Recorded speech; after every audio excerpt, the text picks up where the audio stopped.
Hey everyone, welcome to Plants and Politics. So, not only did Trump not issue pardons for the hundreds of people who have already been charged, who have followed his thinly veiled orders to overthrow the government on January 6th, but he did issue a pardon for Steve Bannon, the guy who grifted millions of dollars from Trump supporters to maintain his luxurious lifestyle.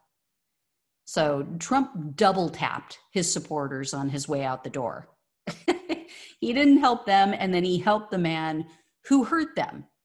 Because as you may recall, Bannon was indicted with fraud and money laundering charges regarding his We Build the Wall nonprofit scam.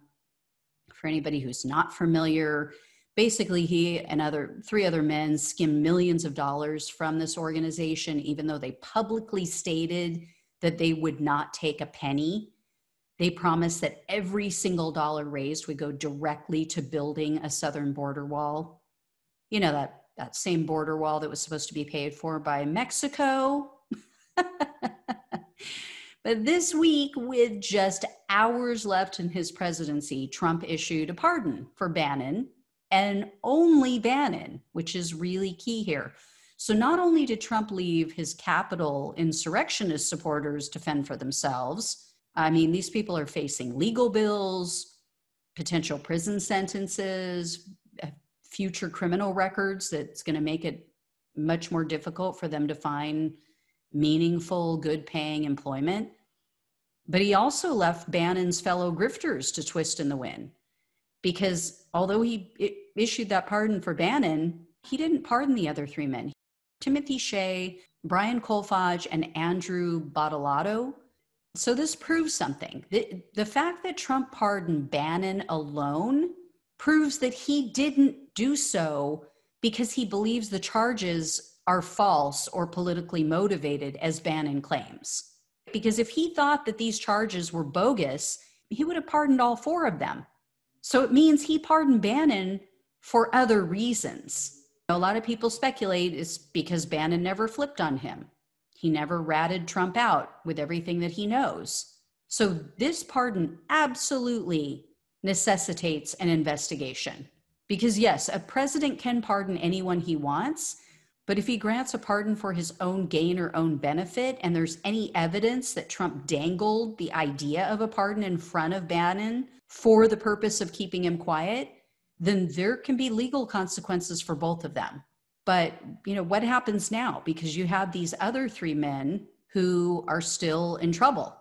So according to legal experts, Bannon could still be called to testify against these other three men. And if he's caught lying under oath, he could then be prosecuted for that crime. And there's not a damn thing that Trump can do about it then.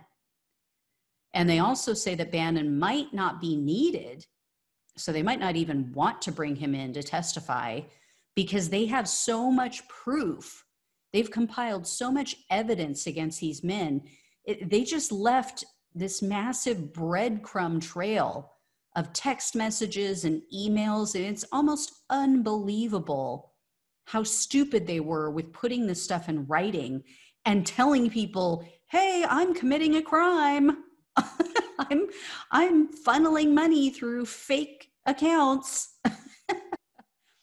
So it's unlikely that they're going to walk without any consequences in this case, even though one attorney that was referenced in an article said that they're probably going to try to pin it all on Bannon. The attorney said if one of these men was their client, that's what they would do, because they know Bannon just got a get out of jail free card from Trump. So it's not like he's going to face any consequences. So if they all just point the finger at him, nobody cares. Bannon's not even going to care. However, if the authorities in Florida care to try to prove to the rest of the country that they're not as crazy as we believe them to be, they could still go after Bannon at the state level. Because remember, Trump's pardon only applies to federal charges, so it does nothing to protect Bannon from a state crime.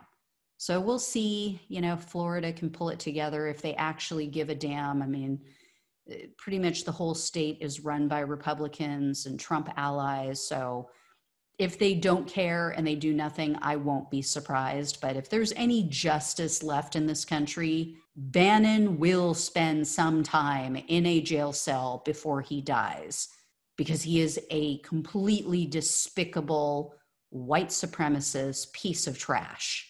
So I'll keep you posted, guys. As always, like, share, subscribe. Thanks so much for watching and listening. I'll talk with you soon. Take care.